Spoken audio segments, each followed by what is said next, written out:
you. As you can see, we've got a great crowd in tonight. Agus tá fáilte roimh a chuirde a lán le déanamh a gcuine spíthe agus muid smooth le Craibh Hella na Héireann tá nó na Mórach walk on Croking. We'll have music for you tonight. We'll have dance, we'll have chat, we'll have some reminiscence, and we also have some lovely prizes for you at home and also some prizes for our studio audience. First of all, though, Cógardachas, adul chuig búirteoirí Craibh Amáníochta Caithfí Shohin. Well done to Tipperary and to the Cork Miners who took the hurling spoils, and hard luck to the Galway hurlers, both senior and minor, who didn't take the spoils. Will it be a different story tomorrow, though? Will the Sam Maguire Cup, which we have in studio here this evening, be going west of the Shannon, the city of the tribes, or will it be going north to the Royal County? There you can have a look at it in all its glory. And beside Sam Maguire is the Irish Press Cup, and it'll be going either further north to Tyrone, or it'll be staying right here in Dublin, depending on the outcome between the minor encounter between Tyrone and Dublin. Anyway, we have lots for you to look forward to in tonight's programme. We have two panellists that I'm going to introduce you to, and they, I'm sure, will have something to say about the home of Sam Maguire for the next 12 months. First of all, a man who has 2 All-Ireland medals to his credit, very much part of the Meath success story during the 80s, and absolutely deadly up front. Tony Davis can't hold it. Comes to Colin O'Rourke. Good open space in front of him. That's Brian Shepherd. Bernard Flynn. Here's a chance for another 4. And he's done this to that kind of opportunity. Bernard Flynn. Yes, that's him. We have him here this evening. Bernard Flynn. Will you welcome him, please? Welcome, Bernard. Welcome. You stay there.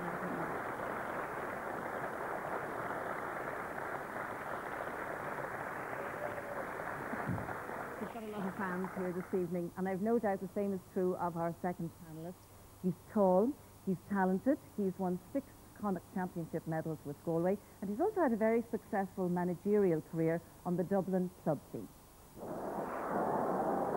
Intercepted there by Tomas Tierney.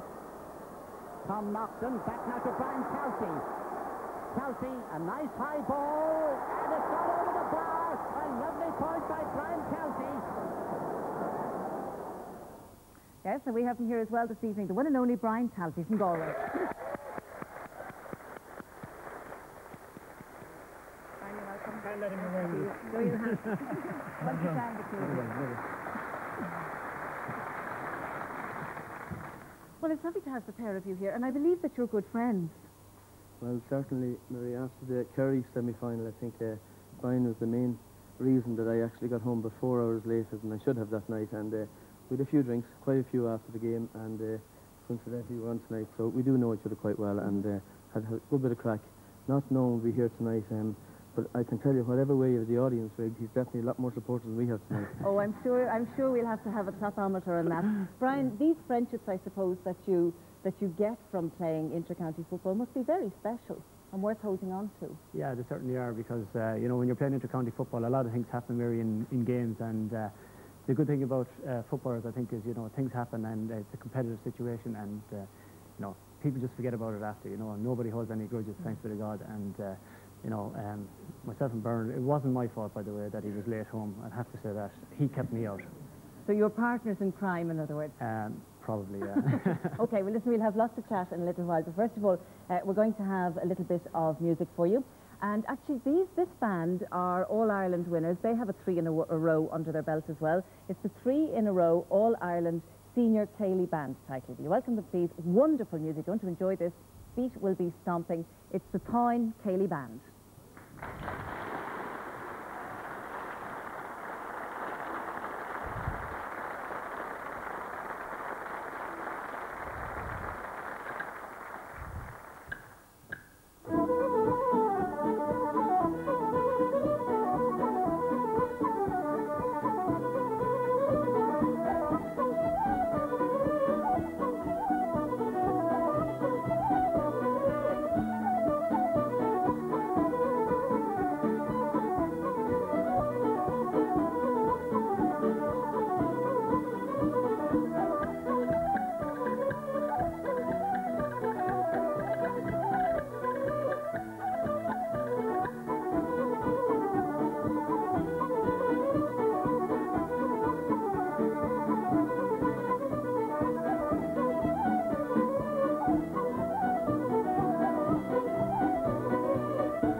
great stuff, great music there, and we have lots more good music and also some dance to look forward to in tonight's programme. Now, there's an old saying that some things never change, and it certainly is true when you think about the scarcity and the chase for tickets for the All-Ireland final. And there are lots and lots of people who have been trying and really have thrown their hat at it. And if you're one of those people, well, listen up, because we have a chance for you to win 2 tickets to the All-Ireland tomorrow afternoon. It's our phone-in quiz. We have our own 2 little pieces of gold dust to give away, if you like. And the numbers will go up on your screens. The prize is very nice. You will be collected, as always, in the Up for the Match Rolls Royce, if you don't mind. And you will be brought to Croke Park, 2 tickets, dinner afterwards, put up in a hotel. And we will keep you well away from Brian Talty and Bernard Flynn, because you will be going home with a sore head the next day if we let you near them, according to their reputation. Anyway, we will get you back home on the Monday. Now, the phone numbers going up on your screens are, let me tell them to you now, they're 1570 71 71 24. And if you're phoning from outside the Republic, the number is 090 6554 6554. And the question that you'll have to answer is, in which city is Park y Queeve? Okay, so I think it's safe for you to get dialing now. In which city is Park y Queeve? We'll announce the winner at the end of the programme, and we will also have some surprises for you towards the end of the programme as well. Now, we're having a great time here. We're setting the scene for tomorrow's extravaganza at Park y Queeve, or at Park on Croke. Well, at least I didn't say what city it was in. Croke Park tomorrow afternoon, and the same is true, I have absolutely no doubt, in every little spot in Meath and in Galway. And we're going to do what we always do on Up for the Match, go down and see how things are. First of all, calling in on former Meath player Mick Ryan's pub in Navan, and Gary McDonagh is holding court there.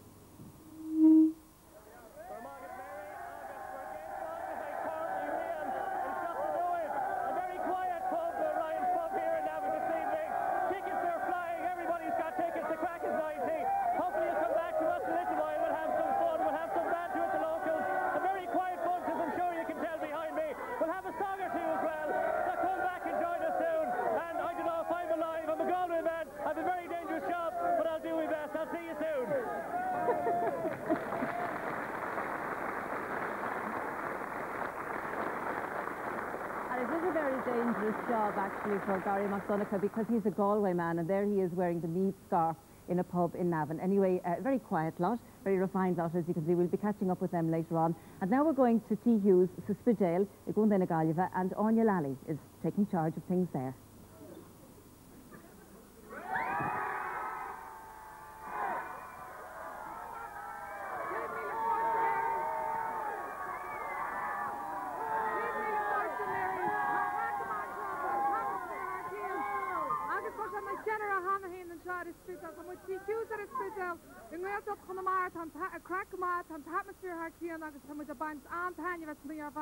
Mary, as you can see, everyone here is enjoying themselves thoroughly. Everyone is very excited, and very much looking forward to a big match tomorrow. A very important day for Galway, and we're very proud of the lads for bringing us to 3 All-Ireland finals in the last 4 years. A great record indeed for any county. Good Mary. Good for them.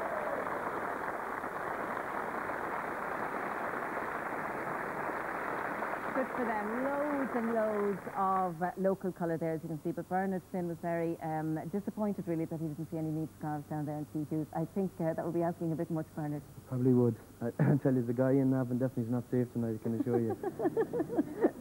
Anyway, we're going to move on now, and we're going to be going back to Navan and to Spiddle later on, just to see how things are on this, the eve of the Bank of Ireland All-Ireland Football Finals. And it really is a very difficult one to call this year. Many people will, of course, have their money on Meath after the incredibly decisive way in which they dispatched Kerry in the semi-final. Really an embarrassing hammering of 15 points for the champions. And yet, on the other hand, Galway certainly must have the fire in the belly after losing to Kerry last year, and also after going down in the hurling finals at both senior and minor level this year. It really would be terrible, wouldn't it, if they had 3 bites at the cherry and still came away empty-handed this year.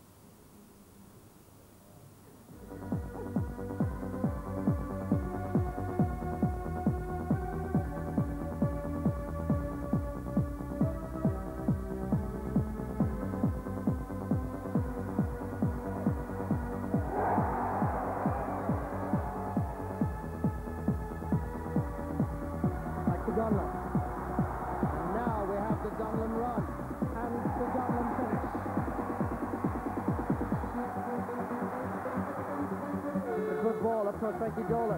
He has the beating of Tomas Mannion. He gets a shot in. Oh, what a goal! Frankie Dolan!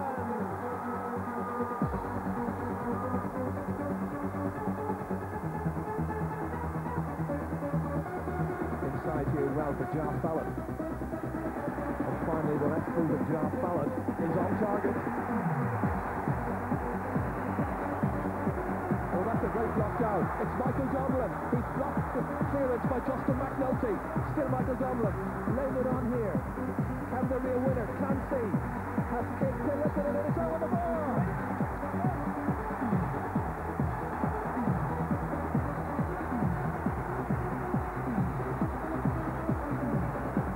Lynch. He might be in for a goal here.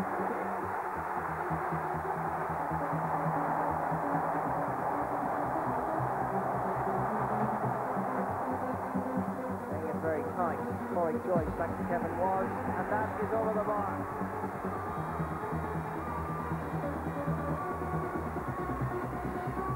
Galway still retaining possession. Kearns inside towards Savage. Derek Savage trying to make sure they start, and he does. It's over the bar. Into the clear. Stanley.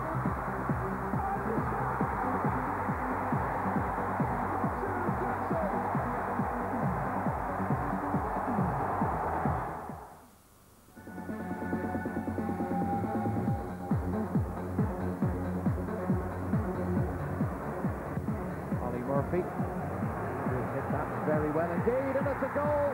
It's Graham Geraghty.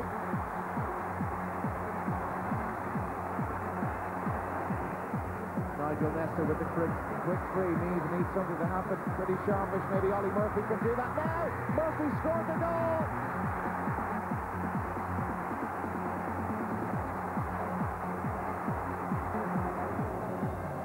He looks calm. He is calm. Trevor Giles increases Meath's advantage. Richie Keeling in towards Nigel Nestor. The overlap provided by Keeling. He faces Byrne.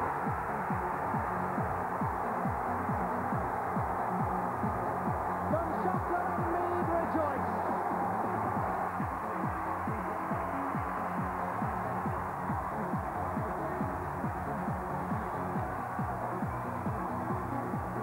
The three is quickly taken. Comes into Ennis, going for his second goal in a row.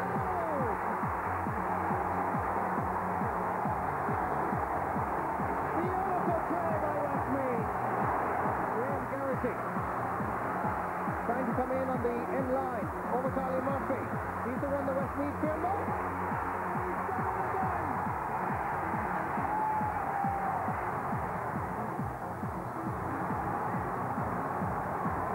This is Ollie Murphy. Inside, Will McKay. There's a goal chance.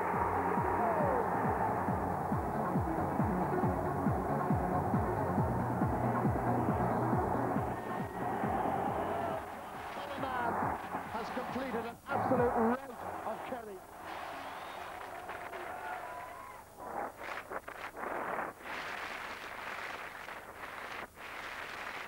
Bernard, the outwards on that were an absolute rout of Kerry, and it was really, wasn't it? Their worst defeat since 1912, apparently. That's right. I was with a few of the Kerry's players that day.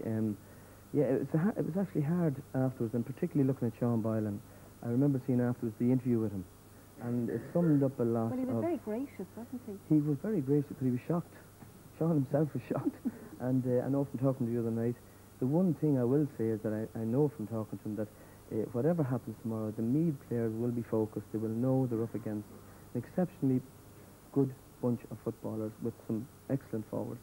Yeah, because you see, there'll be a lot of people feel that it might be, Meath might suffer a little bit the way the Galway Hurlers did, having had a wonderful semi-final against Kilkenny. Is that it, do you think? Have they peaked? It's very hard, and you know, Meath, we know in Meath we've lost a couple of our Irelands that we're actually favourites going into. So I will say Sean has learned an awful lot, particularly in one or two, the 1990 and particularly the 91. We were overwhelming favourites, something a little bit like Sunday, if you like. But I think this bunch, they haven't played that well up until the Kerry match, and I think that match, and I think they're really sort of just growing. improving, and particularly a lot of the younger players are coming through. Nigel Crawford, Hank Traynor, fellas like that there, Donald Curtis, have really, really come good when we needed them this year. But Sean, listening to him and talking to him, I think definitely he's very, very focused, and I think we'll need a huge performance for everybody to win tomorrow. We are actually up against this. Wasn't it, Brian? I'm just glad to hear them talking about this. You know, we're really focused, and we're talking about the Kerry game, and you know, we beat them by 15 points, so it means it's in the back of their heads, and hopefully it's in the players' heads tomorrow, and Galway might make them pay for it. And there's a lot of Kerry people who are supporting Galway. I never heard anything like it, Mary. You know, it's fantastic at the moment. You know. And it's great to see Dublin people out there as well. They're supporting Galway. It's No, they're fantastic. here for the minors. I know that, but they can be dead sure, Mary, they're supporting Galway as well. Really? For the first time, John, in a long time. Like every other county in the country. Oh, poor me. They're playing the poor card now. You know what I mean? They're red-hot favourites, Mary. It's as simple as that, you know, and hopefully that'll be an advantage to Galway. And yeah, but I heard Don O'Mahony saying on the radio that, you know, he was quite happy to be going into this final as the underdog. It's a dreadful pressure to be the favourite. Oh, it's fantastic. You know, Irish people love to be the underdogs, you know, and we hear about this positive mental attitude all the time. We love to be underdogs. I mean, you look at the rugby team today, they were red-hot favourites to win it, and they didn't deal with it. And hopefully tomorrow the same thing's going to happen. But they'll be putting it up to you now, won't they? Because it was a very classy performance against Kerry. Oh, it certainly and Galway was. had a very shaky start, did they not? Mary, they were fantastic. They were a great team. I mean, they scored 15 points to beat Kerry, you know. And I hope they realise how good they are, you know. And, you want them to stay famous, don't you, Brian? Certainly, yeah. Well, we also have some people down in the audience, as we always do, some lovely people for you to meet. And we're going to start off with a former Meath captain, Tommy Dowd. Lovely to see you, Tommy. And you actually will be honoured tomorrow as the captains for the past 25 years, winning captains. You looking forward to that? Yes, indeed, Mary. It's I suppose it's a true reflection that I truly am retired and there's no comeback at this stage. When you're introduced in the field, dressed in a suit or whatever, but it'll be a great occasion and great to meet heroes that you've looked up to over the last 20 years or so, and it'll be great to meet them all again. But you'll be a hero for an awful lot of people because you know, you've done extremely well, and it wasn't easy because you were faced with some quite serious health problems, weren't you, on the way to the top? Because you got asthma, hadn't you? In my younger days I had asthma all right, particularly on a hot day it would affect you, but I suppose it's like everything else, you have to bear with it and get above it and keep working at it. So it's like everything else, I suppose if you let it get you down, then it will get you down, but if you're willing to work with it and keep on the medication or whatever, there's no doubt that you can work away. You can get there. Absolutely. Overcome the adversity, and you're a good example to youngsters that might be watching in this evening. You know. Yeah, well, there is a lot of athletes out there and footballers who have asthma, but it hasn't affected them a whole lot, you know. Yeah. Also here is Seamus McHugh. Now, Seamus, you captained Galway actually in 1983. Never came up against Meath because, in fact, it's 1966 since both counties were against each other at an All-Ireland final. But you had your bad fortune, I suppose, down in Kerry, and I'm sure you were listening intently to Bernard there as he was talking about Kerry. And I didn't come up against. We didn't come up against Meath in the championship, you know, but we crossed them a few times, all right. But listening to Tommy there, I'm thinking that he was lucky that he got the right treatment, because many of the time people involved in the GA didn't get the right treatment. And I remember we were down in Kerry. I think it was 1978 when we used to play them every bank holiday weekend in June before the championship would start that time, and we went down to play them, and John Dillon was playing full back, and he got injured, and there was a bit of discussion afterwards between the people involved with the team as to what they'd do with him, you know. But some Kerry fellow came along and he says, I know there's a bone setter above on the top of a mountain, you know. So the following morning anyway, he says, it's a bit out of the way, so I'll show you the way. So all on the bus, and we were travelling for an age. Eventually we got to this house up on the top of a mountain someplace, and the man says, I'll run in and I'll see you inside. So the man ran in anyway, and he came out and he says he's inside and he'll see him. So John Dillon went in. People from Galway here would recall how strong, a big strong man John Dillon was. And John went in, and after a few minutes the word came out by the runner again that he wanted the 3 heaviest guys on the bus. So it turned out that was Michael Judge, Tommy Joe and Tom Healy, I think, that were summoned into the room. And when they went in, John Dillon was lying prostrate up on the table. And the bone setter, or crack as you'd call him, says, lads, would you ever sit up in his chest? So the three lads sat up in his chest, and he got John's hand, and he started manoeuvring it around, and the next thing is he hits it a bang in his shoulder, and the lads heard a crack, and he says, "Yeah, boy," he says, "your shoulder is back in," you know. So John Dillon came out anyway, and had to stand at the door of the bus the whole way from there to Galway, because he was being violently sick. When we got to Galway anyway, there was another powwow, someone had decided it was time to go to the hospital to get right advice. And when they brought him to the hospital anyway, they discovered that the crack was that his collarbone had been broken. By the bone setter. Poor man. So that was his memory of Kerry, I can tell you. Brendan Hennessy, now you are a Carlow man, but you have a great graw for the GAA, and working in Intel, you're working alongside Ollie Murphy and also Evan Kelly, two great Meath players, and I presume you're doling out the tender loving care and the comfort and support. And they're looking after me, Mary, in case I say anything wrong about them tonight. But, really? Yeah, I'd know Evan a little bit better than I'd know Ollie. Well, would they be tense now? They wouldn't be. They're relaxed enough. The 15 points the last day kept them more or less more than relaxed. But Ollie, I wouldn't know as well as I know Evan. Ollie in the job is referred to as the hide-and-go-seek champion. So really? That's why you don't know him. That's why you see so much of him on the field. But Evan is a bit of a character, all right, and the lads get on well with everybody, and it's great. It's a great part of Irish lifestyle to work with inter-county footballers. But a good one about Evan, it's Jaxie Kiernan up in Navan who supplies the lads with all the boots. The Meath teams, Tommy and Bernard, the lads will tell you over the years. And Evan went in there not so long ago. You should never wear new boots playing in a final, they'll always tell you. But he bought a pair of boots off of Jaxie, and he says to him, when he was purchasing the boots, he said, "What size do you take, Evan?" And he said, "Sometimes I take an 8, Jaxie. It all depends on the make, maybe a 9. He said, "I've a lovely 8.5 in here," he said, "and they're a good make." He said, "They should fit you." So Evan put on the boots, and he walked up and down the shop, and he was looking in the mirror, and he said, "God, Jaxie," he said, "they're very tight." And Jaxie says, "Evan, try them with the tongue out." And Kelly went, "They're too tight." He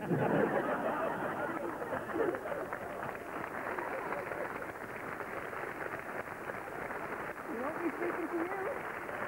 You won't be having your coffee with him, I can tell you, next week. We're also delighted to have Trevor Giles' parents, Eamon and Irene. You're very welcome. Eamon, you must be very proud, actually, to have your son going out and captaining the Meath side tomorrow. Yes, Mary. It's a great honour for the family. And he's quite a young captain and very grounded, you know, cool, calm and collected. He kind of has a head on his shoulders. Yeah, he's quite young, but he's always been very resourceful, especially when he had no resources. There was a time he was in New York also, and he was very early on in his career, and he got his kind of, there would be no fear of him having a big head, would there, because of what the taxi man said to him? None whatsoever. He got an invitation to go to New York after losing his first senior Leinster final to Dublin, and he was delighted to be recognised, wasn't he, in the cab? He was. The driver was looking at him in the mirror, and he said, "You young Giles that plays for Meath." And Trevor perked up, and he said, "I am." He said, "You were brutal against Dublin." So you wouldn't get your big head. And where was the taxi man from? The Cavan man turned out to be, the driver was from Cavan, I believe Mullahoran. Now, from the parents' perspective also, it's nice to get the partner's perspective. Mary Walsh, the wife of Kevin Walsh, you'd be part of all this stress and tension working up to tomorrow, wouldn't you? That's right, Mary, yeah. It's been a hectic week, really, but still, it's nice to be there. Yes. And now, you're both Gardaí, yourself and your husband, and you kind of got to know each other by being transferred to the same station. That's right, we're both transferred to Galway on the same day, and was it love at first sight? Not really, no. We were there. I was there about a year before we started going out, and we got married in '96. But you've made up for lost time, really, haven't you? Well, I suppose we have. Yeah, we have 3 small kids. Under the age of 4. Yeah, under the age of 4. Yeah. They must be very excited. Well, insofar as they can take it all on board, are they? Oh, the area. I mean, the oldest lady now, she can see Daddy on the field, like, and you know, she's very excited, more so than the other 2 now. Great. But well, listen, have a lovely day tomorrow. Well, thanks very much. And of course, tomorrow is also about the minors, Tyrone and Dublin, and we're joined by Dominic McCaughey and from the Tyrone County Board and John Costello from the Dublin County Board. You're both very welcome. Things are going very well for you with the minors and the under-21s in the finals this year. Yeah, we've been very successful after what was a shaky start when we had to relinquish our positions in all competitions due to the foot and mouth, but we were fortunate to win Ulster at all 3 levels, and we're delighted to be in the minor final tomorrow. So we'll be looking forward to some very, very good senior teams if these all come through in a couple of years. Well, that's our hope. That's all we can expect. Yeah. And it's not long, really. 1998 is the last time. Actually, you won the Tyrone Miners won the same year as Galway won the last time. Could this be an omen? Hopefully it is. Yes. But now, John, it's a bit longer than that since the Dublin Miners came through. That's right. Yes, it's 17 years since we last won an All-Ireland title. But that belies the amount of work that's been done in Dublin at underage level in coaching and preparing teams. And it's just interesting that your panelist there tonight, Brian Talty, was a selector on the second last Dublin team to win a minor title in 1994 with some of the current senior players, Ian Robertson and Jason Sherlock were on that team. And how are you feeling about tomorrow? Well, we're very happy with the performance against Kerry. Kerry were rated as one of the better minor teams in a number of years. Very pleased, but Tyrone are seasoned campaigners at underage level, and I will be quietly confident. Quietly confident. I'm sure Dominic is the same. Are you quietly confident? Definitely. All right. Okay, well, listen, nice to meet both of you. And Sister Therese Mullen, a Mad Mead supporter, I understand.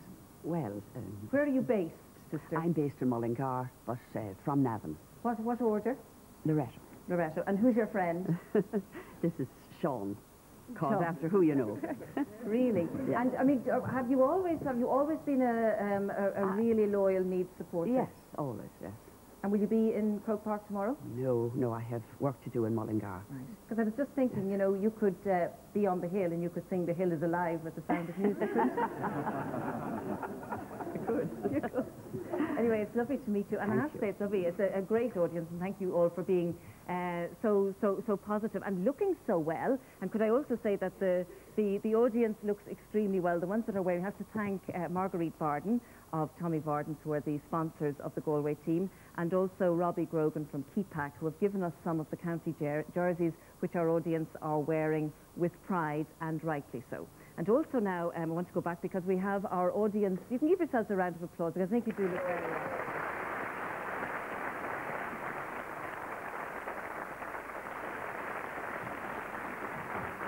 Also want to say thank you to Boyne Valley because they have given us a very nice audience prize.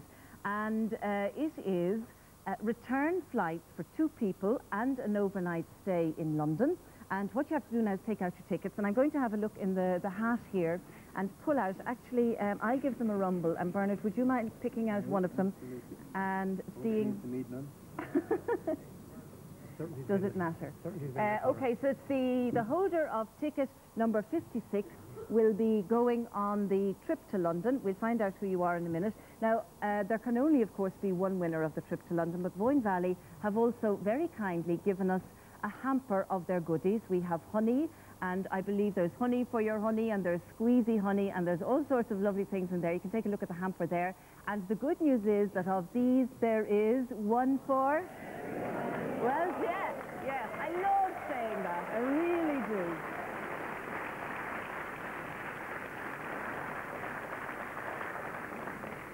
Okay, well now we are going to have some more music for you, music and dance now. It's from Tralee. They've just finished their 33rd summer season down in Tralee. They have a new production actually starting on Monday week, the 1st of October. It's called Samhain, A Glimpse at the Other World. And they're here with us this evening and they're going to perform Bealtaine. Will you welcome them now? Siam Satira.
Wonderful, wonderful, wonderful. That was Niall Vallely and friends from Armagh, one of the finest concertina players that this country has ever produced. He was performing Ludwig's and the Dogs Among the Bushes from his album Beyond Words. And thank you for that. That was really, really lovely.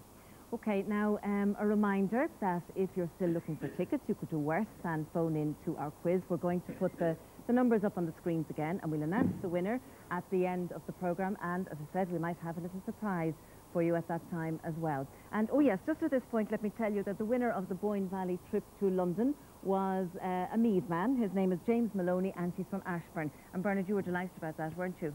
Absolutely, yeah. Yeah. Definitely. It's not the only thing we're going to win tomorrow now. Well, Brian, you were...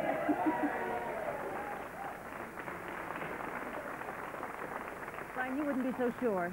Oh, it's great to see them winning these little things, you know what I mean? And it's great to see them so confident, you know. It's absolutely fantastic that they're so confident. Yeah, okay. Well, listen, we have a few more people for you to meet. I'm going to go down now and talk to a woman who had a job that I would imagine a lot of people envied. Anne Burton, you were the physio to the Meath team until last year. That's right. A lot of people enjoy that job, wouldn't there? Yes, a lot of people say they'd like to be in my place, but I really enjoyed it, and I had a marvellous time in the years that I was with them. And did it take a while, say, for the players to get used to it being, if you like, manipulated by a woman? I'm not sure if I managed to manipulate them, but yes, it did. And it was amazing, even when we used to come out on the pitch and I would come out, the people would make remarks initially. and you could hear 3 or 4 men and you passing by. Is that a woman? No, it's not a woman. It is a woman. Because there were no women around when I started first on the pitch. But now that there are a lot of other charter physios involved in Gaelic football. And were they shy about going to you with their problems? Well, yes, they were. In fact, the very first day that I was asked to cover the Meath seniors, I was physiotherapist to the minors at that stage. And they asked me, would I also go in and give them a hand with the seniors because there was nobody there that day. And it was, at that stage, it was Mick O'Brien was actually the manager. And he said to the lads at half-time, he said, any of you that have a problem, go over and discuss it with Anne. And one of the fellas were sent over to me, and you could see they were being pushed, and he came in and he said, it's my shoulder. So I examined his shoulder, and I, thank God I didn't find anything wrong. And I said to him, no, you've no problem. You can go on in the second half. There's no hassle at all. And I took no heed of it, and off we went. And about 3 months later, Sean Boylan came up to me, and he said to me, Anne, remember the fella that you were treating at half-time about his shoulder? He says it wasn't his shoulder at all, it was his groin, but he was afraid to tell you.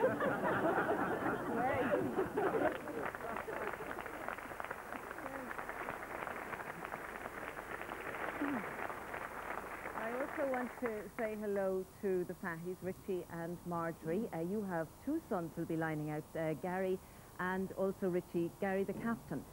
So, you know, Marjorie, you must be administering all sorts of tender loving care to these guys.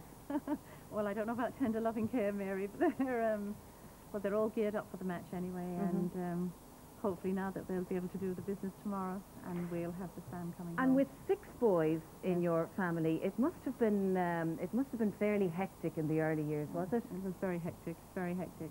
But it's the earlier years I remember mostly now when they were growing up. The house was always full of young children, you know, kicking football around. And of course we had many broken windows, as you can imagine, and lampshades, everything. But of course no one would take responsibility. So I never really found out who was the culprit. Although I can say there's one lad behind me here now, a first cousin, Enda Fahy, and I really think a lot of it was down to him. Really? Enda, you have to take some responsibility. Enda, where are you there? Yeah. You were in on these games and breaking windows and lampshades and all the rest. We were, but I don't accept any responsibility for them either. But you would have, you know, a lot to do with Gary and Richie, wouldn't you? Are they calm in these kind of times coming up to the matches? They'd be calm enough, yeah. It'd be nice to take it in their stride, like. Yeah. Do they relax? How do they relax? They enjoy? Wasn't there something about when they came up for the Derry match? Was there something about that? Yeah, with the club training game, the Friday evening, and Gary, Kevin and Richard were there. And the manager was going along and how the rest of the players would handle the weekend with the championship game the following week. I'm wondering, could the lads go drinking, or what was the story? Could they enjoy themselves as they do, like? But the senior players first, Kevin says you can have your 2 or 3 pints, and they said that was grand, and Gary same, 2 or 3 pints, but it came to Richard anyway, and he's the captain of the senior team in the club, so he was kind of thinking for a second, and he said you can have 8 or 9 pints, but you can't touch the vodka and Red Bulls. Well, Ailish Clancy down there, you must have something to say about that, because you're Richie's girlfriend. Yeah. And also Paul Clancy's sister. Yeah. So you're surrounded by them, really, aren't you? I can't get away from it at all. And was it true that you kind of followed him around, that you set your cap at him and went No, to I don't know where you got your information. That's not true at all.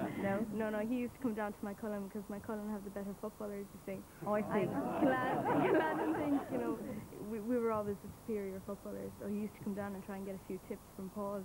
You know, but no, I didn't follow him around at all. No. Really? And now your brother Paul, would he ever been at the receiving end of a few belts from Gary or Richie? Richie tried a few times, all right, but there was a club game that I do remember that Richie was trying to mark Paul, and Paul was going for a point, and he just said, look, I can't stop you, Clance, so I'll let you go. So he let him off, and Paul scored the point. I don't know whether my Cullen won the match or not, but Paul still got the score on Richie, so it was okay.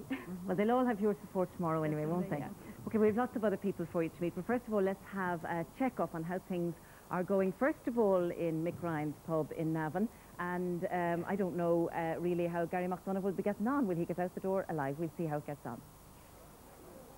Well, Mary, I'm still alive anyway. I've become an honorary Meath man the last half an hour, and I've learned the words of beautiful Meath off by heart, not bad at all. Well, with me first of all is Mick Ryan, proprietor of Ryan. Mick, what's the buzz been like here for the last week or two? Oh, it's been fantastic. The whole town, every village, every parish has been out, bunting, flags, hats, you name it, they've been out. We're really going for this one. Tomorrow morning, what will the atmosphere be like in Navan? Well, Navan in the morning, everybody is up early, do what they have to do, go, but everybody will be on the road, bright and breezy. We're heading for Croker tomorrow. And you're hoping a club man of your own from Screen will be bringing the cup back? Well, it'll be a fantastic day. Won't it? Trevor Giles to lift Sam Maguire. Bring it back to his native parish of Screen. A lot of history there. No better man could do it. John McDermott with him as well. Well, I'll turn now to Liam O'Callaghan, a man who's made a very long trip to get to this game tomorrow.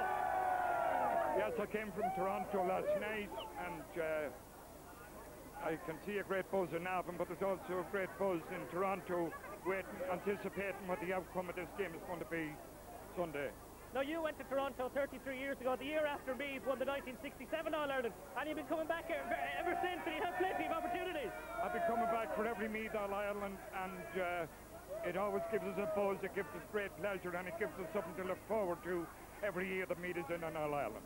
And who's going to win tomorrow? How do you think the game will go? I think, evaluating the whole thing, I thought at the end of the league campaign that Meath's chances are very slim, but at the start of the championship, Meath have done nothing, only improved, and I think that the Meath team, present Meath team, is still now improving.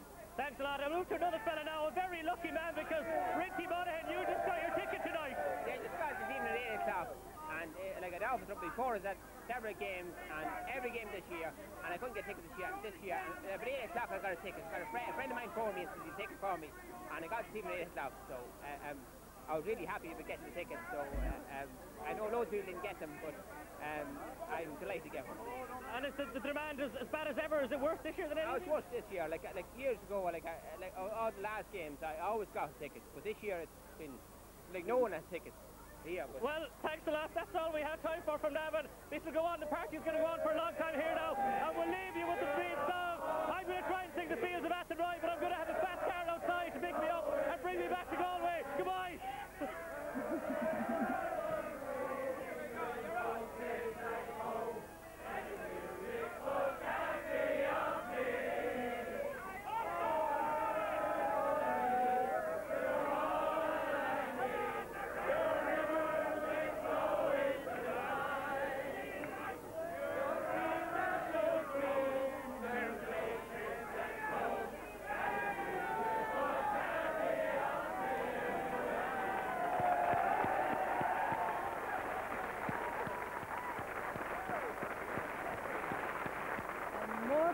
They're certainly having a great time down there in Mick Ryan's pub in Navan. Let's see how things are going at T. Hughes, the Spridgale. Oich will Anya Lani, agus Shisha Imun Corsi here.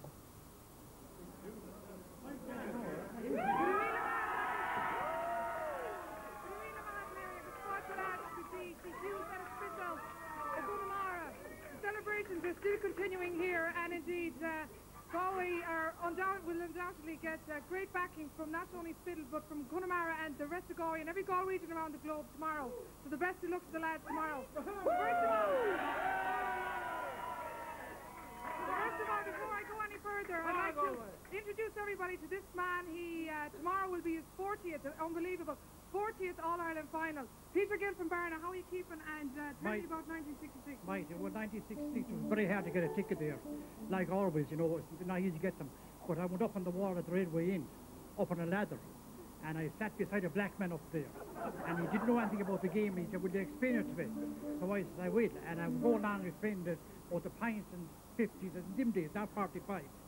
And then the goal came from Matty. He says, what's that? Geez, I tell you that at half time. You know what I mean? You didn't fall off the wall? No, I didn't. Dan Muir did fall off it, you know. I'm glad you're here to tell the tale anyway. Yeah, that's right, yeah. Fran, this is Fran O'Flaherty from Spiddle. He's got a very talented, he's got a unique talent. He's going to share that with us. Fran, take it away there. All right, hold on for a second.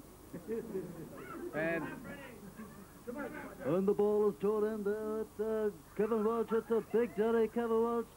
Plays out to the dashing shoulder.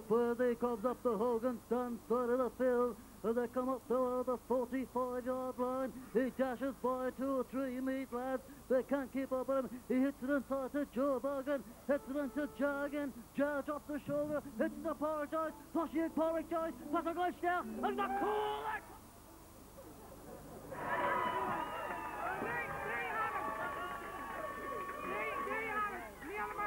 Watch out. This could be our next Miala Marhartig from Spittle Village. You never know, you never know. Barry, you were also at the 1966 final when Galway and when Galway won, no doubt. Galway won, yeah. How did you get to the match? Motorbike. Tell me about Motorbike. Myself and my brother went up on Saturday evening and we headed off. It took us about 2.5 hours and we got a puncture in Lucan. And we changed it, fixed it, and we headed up then and we stayed up Saturday night. Sunday we went to the game. She is over the moon. Over the moon. Over the moon. And tell me, how are you going up tomorrow? We're driving up and tomorrow morning, 7 o'clock with Elbacard. Anybody has the ticket, leave it in the Royal Dublin. Just put it on the Barry and I'll be there. Lovely, Barry. Listen, before we go, there's a song especially written for the occasion. It's a very short, very sweet song. So listen, I'll hand you over here to our lovely musicians and our wonderful singers here in Spittle, and I would like to wish the lads the best of luck tomorrow, and up Galway!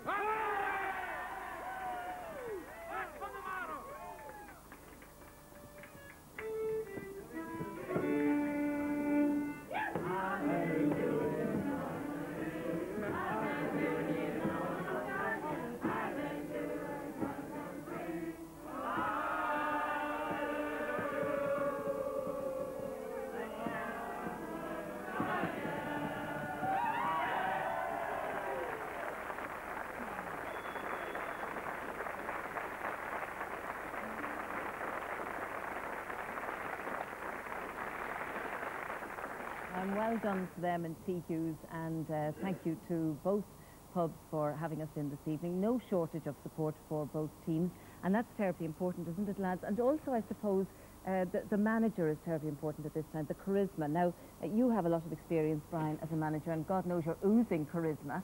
So, what would you be saying to... Thanks very much, Mary. What would you be saying to the lads if you were John O'Mahony tonight? You just have to put me off there. I was trying to think about it, but...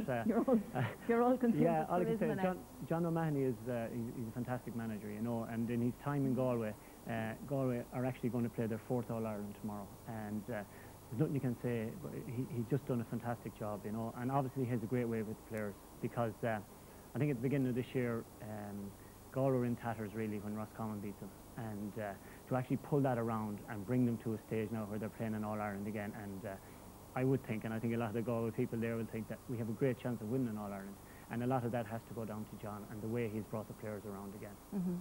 And then I suppose Sean Boylan also, he's, I mean, it's well documented, isn't it, Brian, that you had a kind of a love-hate relationship with Sean Boylan. I love Sean, he is the problem.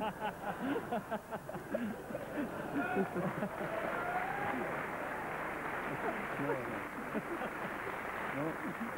Bernard, what is this genius that he has? He just, you know, it's again, it's charisma, isn't it? Well, before I start, Sean, go to bed. No, is that what he used to say to you, Bernard? No, on a serious note, I would say it's actually probably years to come that we'll all realise how good he was at what he did.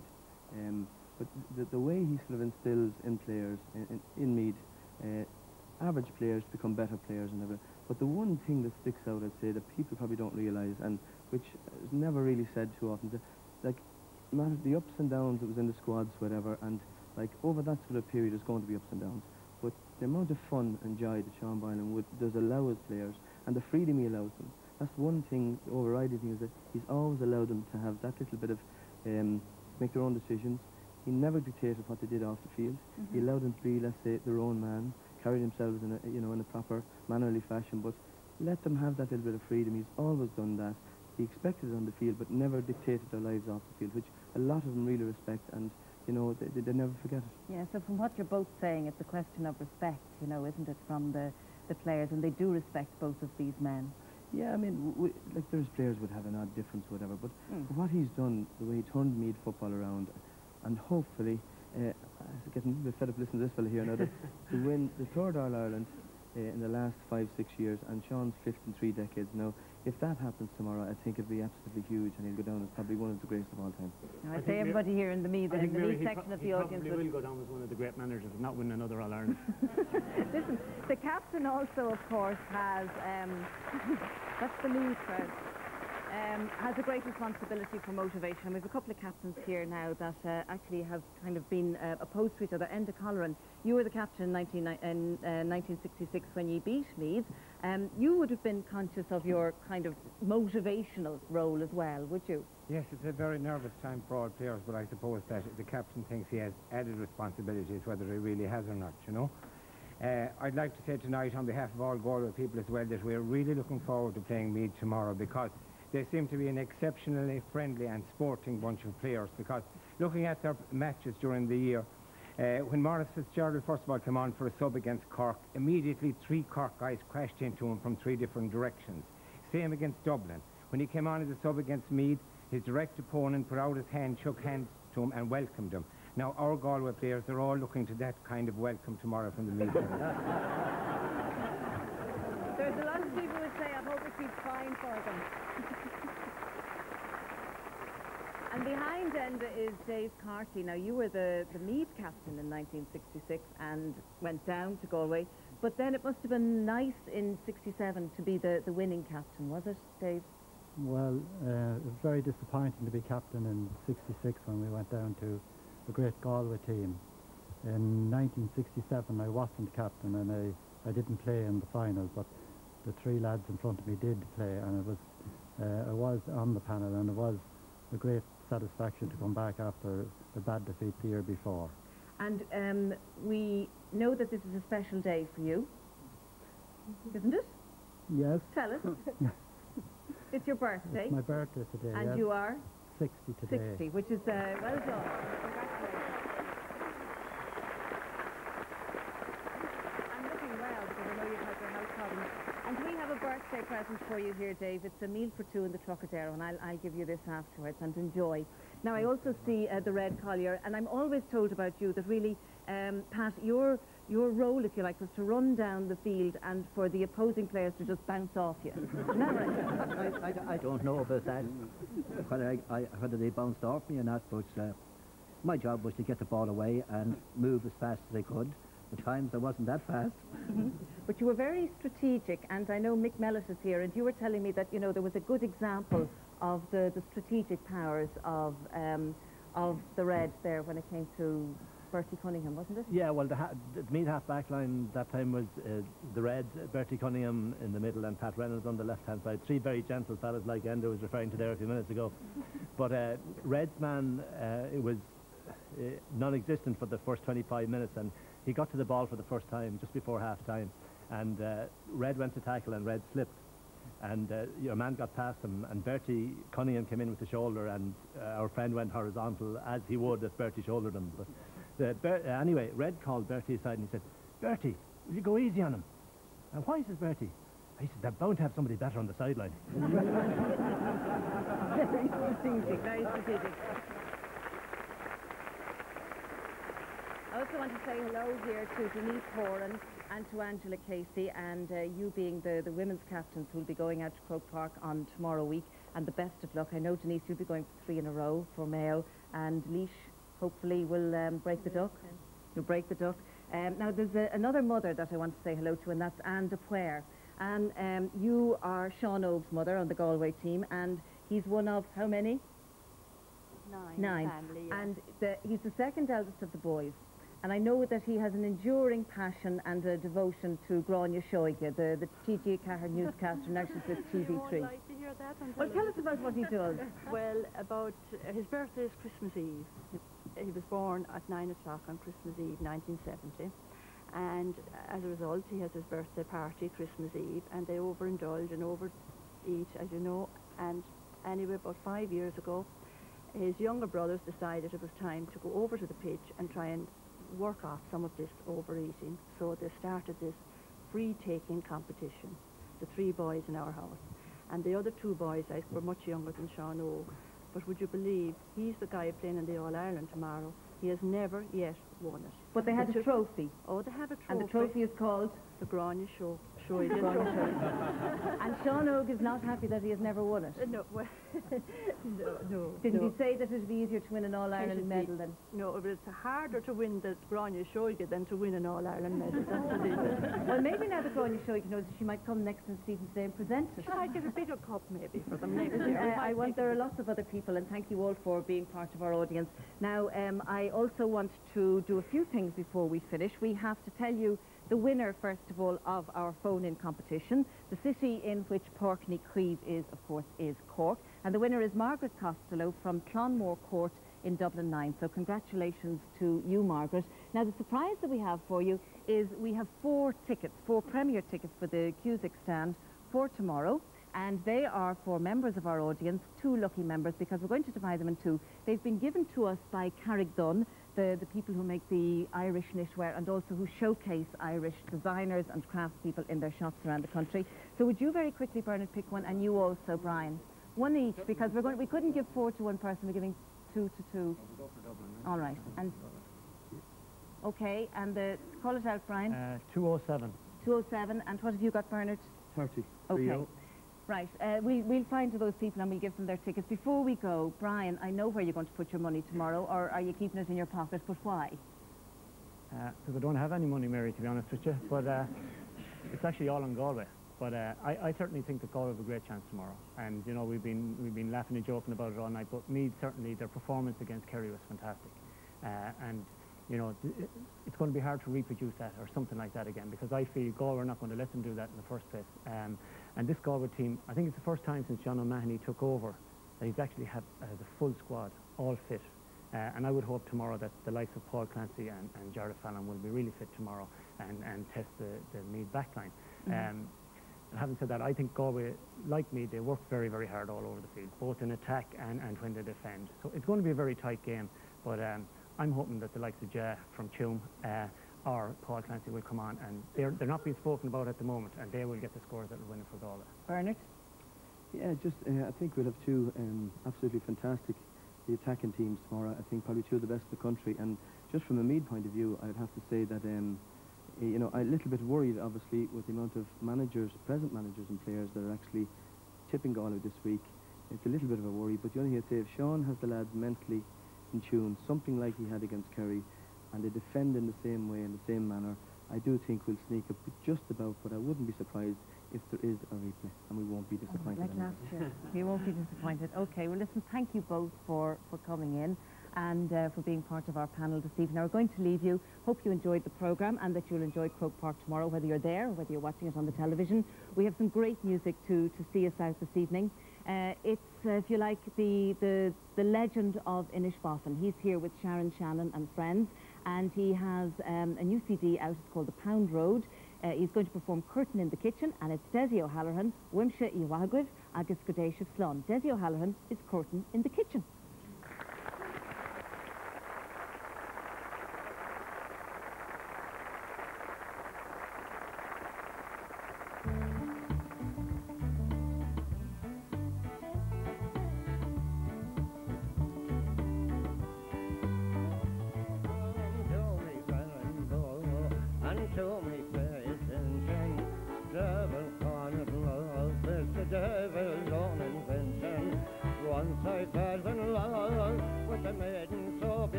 I rise my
understand me, and I would march again for the courting in the kitchen with me toodle-oodle-la, me toodle-oodle-la-dee, me toodle-oodle-la, toodle-oodle-oodle-la-dee.